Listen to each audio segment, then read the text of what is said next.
So it's been a year and a half since I've covered it, and half a decade since we've waited since the third, and now it's finally here. Listen up, everybody. I have some news.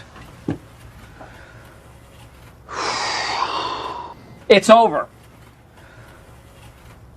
We are screwed. And yeah, it doesn't look too great, I can't lie. There's some things that I do think look cool, but overall, Borderlands 4 looks kind of mid. Knock, knock, knocking on heaven's door. Bang, bang. So, at the Game Awards 2024, the highly anticipated and long-awaited Borderlands 4 not only saw the first official look at its gameplay, but we've yet to still get a release date. So I'll have to go over that another day. But as for the official gameplay trailer, the first look as they're calling it, well, let's just break it down from top to bottom and I'll give my honest thoughts as we go. And I've also got additional information about locations and character names, so just sit tight. We're going to get through everything as we get there. Because this isn't all bad. There's some cool things here, but I just gotta be honest. I have more concerns than things that I'm excited for coming out of this one. So let's just dive straight into it. I know that most people are going to gloss over this Randy Pitchford appearance here, but of course the CEO of Gearbox made a quick little appearance on stage at the Game Awards before he showed off the trailer. And there's really not much to say about it. As much as I'd love to sit here and be like, oh, here's this dumb magic trick that he did, or here's this new T-pose clip. Not only did he get a haircut, which was definitely for the best considering this dead bird that he had on his head a couple of weeks ago, but I think that he's aware that this wasn't the best place for his bullshit. And they'd probably never give him the time that he'd love wasting showing off all the Gearbox products that they've struggled to sell over the past year like they did at PAX. So he quickly says this. I can go on talking about Borderlands 4, or I could just show you Borderlands 4. Who wants me to keep talking? Anybody? And who wants me to roll the trailer for Borderlands Mother Fluffin' 4? And then he follows it up by turning around and showing us his brand new Borderlands 4 jacket. And the only reason I even mention this is because I recently broke down the Borderlands 3 reveal event, to which I just want to play the reaction of the crowd when the jacket went off back at PAX East 2019.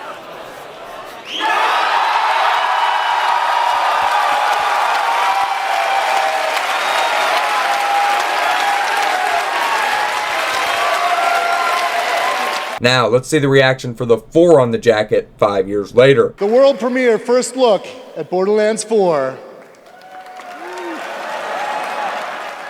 Yeah, no one cared. So this was not a hot start, and it further shows how the popularity for Borderlands is kind of in the shitter, which is sad as I'm a huge fan of the first couple of games, but this trailer didn't look anything like those games. Unfortunately, it has more similarities to that of one Borderlands 3. And with that, we begin with the human picking up the psycho mask from the teaser trailer, and obviously he has that robotic arm that we've already seen, which faded us out into a logo and back into this guy getting his mask put on by force by this big entity behind him. Now, I don't know if this is a robot or what, but whatever it is, it looks pretty freaking insane. And this little group here, they're confirmed to be called the Rippers, or the Ripper faction according to Gearbox themselves, as well as this new planet that we saw in the teaser being called Karios. Now I might be saying that wrong. Karios is just what I'm going to run with because that's what it looks like to me. So obviously these are our psychos for the game, but just a little bit different as we're on another planet that's completely separate from Pandora, which is pretty much what we're used to. I think it could be a cool concept if all of the Ripper faction is just being controlled by these other beings and almost forced into battle, which is what I interpreted from what was shown off, but we're just gonna have to wait and see. We then see another person lifted up into the air and potentially being used for ransom, and then we get this cool shot where we pan out.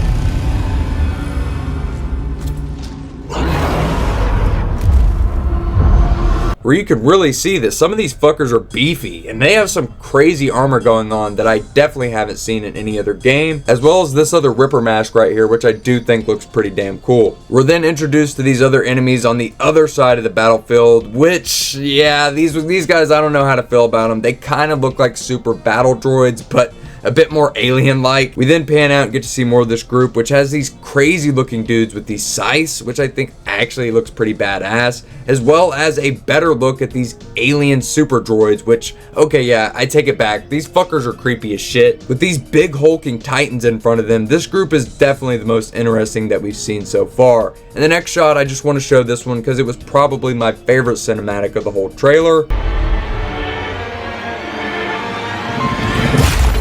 Obviously, I had no idea who this was at first, but Gearbox and Randy himself actually went ahead and told us right here in this tweet. The timekeeper, you're going to have to do something about him. Obviously implying that he's going to be a big villain in this upcoming game who might also be able to change time. But we'll have to get to that in just a minute. Just had to explain really quickly who this was. We then see both groups charge at each other, engaging in some sort of war, which should not be confused with the Watcher War from the end of the pre-sequel, as there was no Watcher, and not only that, there was one past Vault Hunter in the entire trailer, and if anyone remembers what the Watcher said to the Vault Hunters, "War is coming, and you will need all the Vault Hunters you can get."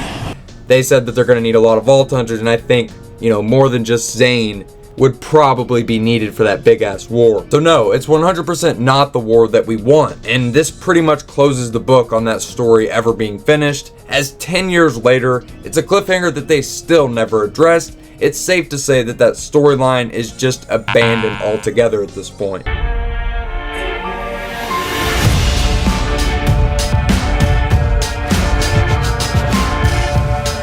Now I want to pause on this guy right here for the simple reason that the new planet looks very futuristic, almost cyberpunk-like, but in the middle of all of these shots, we actually get more of a snowy tundra-like map, which I didn't catch the first time, but this actually does excite me, as I'd love to see them do more of a Borderlands 2 approach with all of the different types of locations and biomes. But anyways, we also get this little robot dude who I thought could be someone's pet in the game, maybe one of the Vault Hunters, but it's likely just another enemy. Looks interesting enough, but then we get to see the part of the trailer that sparked the most controversy so far, the playable Vault Hunters. Now honestly, I don't think they look near as bad as some people are saying. Yeah, they look a little bit generic, but I think the big dude looks cool, and this gothic looking chick doesn't seem too awful to me. And this siren chick is actually my favorite, having the most distinct look of the four. This guy's the only one that I thought looked super generic, but overall I think that they look at least a tier more interesting than the characters that we've got in Borderlands 3 and Tiny Tina's Wonderlands. Not near as garbage looking as people are saying, in my personal opinion. We also got to see some of the weapons this time around, which unfortunately just kind of look like more of the guns we've already seen in BL3. But I will say that this one looks like it could be a laser weapon. I also thought that this yellow one looks kind of cool, but it gives off this BL3 Hellfire vibe, which, yeah, that's definitely not a vibe you want to be giving off. We see the generic dude revealed to have some sort of energy sword like hands or something that, I don't know, like he's like Wolverine but with energy swords from Halo, some shit like that. So obviously he's going to be the melee character for the game, and then we get a quick shot of gameplay. Now the first thing that I want to say is that the dead grass and the wasteland vibe of this game actually doesn't look too bad. The enemies also look pretty damn badass in my opinion, but my problem is the gun. This is 190% a Borderlands 3 asset with some shit slapped on it. You can just tell, which single-handedly has been one of my huge concerns going into this thing. Knowing that it's on the Unreal Engine 4 from the leaks all of those months back, we've seen them asset flip Borderlands 2 into the pre-sequel, and the same thing happened with 3 and Wonderlands. It does graphically look nicer than 3, but how much of that is down to some new shaders and just a little bit of tweaked lighting? The best way I can explain it is sports games. Every year Madden's graphics get a little bit nicer, but in all reality, they all look the same. Madden 25 looks no different from Madden 20, and it's basically the same case with Borderlands 4.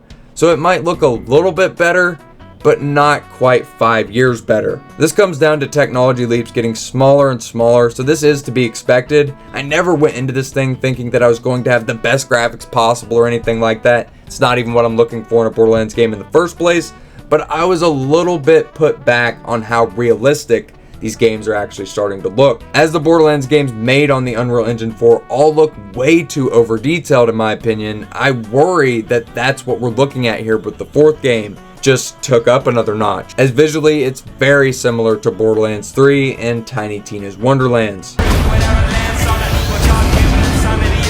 So as you saw right there, one of the Vault Hunters hopped into his ship and just kind of took off, implying that traversal via the air might actually be a thing in this game, which would be pretty cool. That's something new for Borderlands, and it'd be interesting to see what we can do with that. We then get a look at Zane, who's obviously had a drink or two since we've last seen him, because holy hell, man, he looks old as shit. Bare minimum, a few years have passed by this point between Borderlands 3 and Borderlands 4, just based on the hair growth and beard length. But the main question that I have, is this because of the timekeeper? Is he potentially going to mess with the timeline and skip us ahead a few years after the third game? Or maybe even mess with the time throughout the game and like take us back in time? Because that opens up a whole can of worms for possibilities, but I'm just going to hope that they don't go all Marvel with it. Because time travel stories rarely pay off properly or feel anything less than forced. And with Sam Winkler writing the story for the third time in a row, time travel in Borderlands doesn't exactly give me a whole lot of confidence. We then get to see our Vault Hunters again, and damn, that's one bad bitch. Followed up by my least favorite part of this entire trailer. It's this part where these ugly ass Borderlands 3 weapons are piling all over the ground.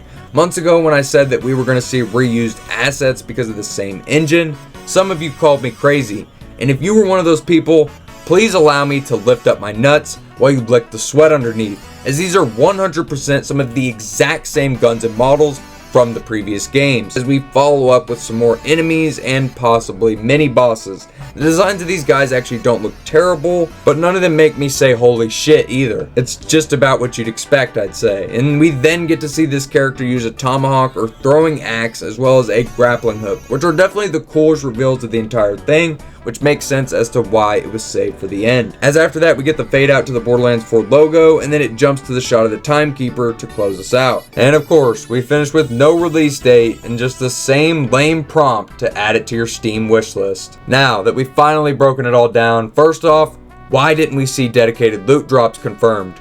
Where were pearls? We saw one returning character in the trailer, as where in BL3 we saw a couple of dozen. And yeah, I know at PAX they said they wanted to focus on a lot more new characters than old. It really looks like they're about to scrap a good percentage of the cast, and that's unfortunate in my opinion, as only Claptrap and Zane were shown off. But yeah, that's really it. No major reveals, nothing from our list of once in Borderlands 4 confirmed.